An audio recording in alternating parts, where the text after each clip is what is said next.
How should you find the right price for your sellers in this market? Depending on which price point and which neighborhood you're working right now, the market can look completely different from one area to another.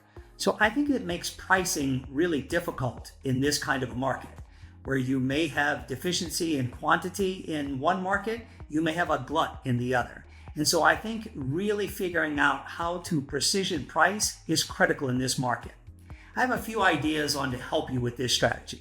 First is what I like to call future pricing.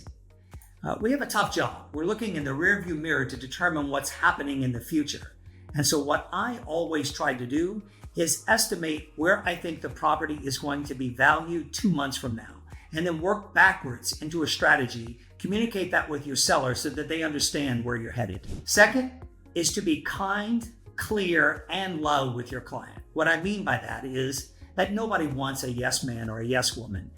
While they obviously want to maximize what they sell their home for or outperform what their neighbors did, that's not always realistic.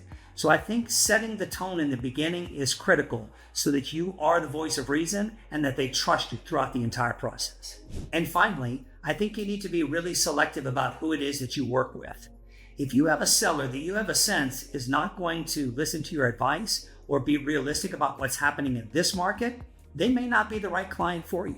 I think you'd be better served focusing on clients who you can work with and get successfully to the closing table. The one caveat is that I might take a client like this if we built in some automatic reductions and there's some time-sensitive reason why they need to sell, maybe a job or a move is pending.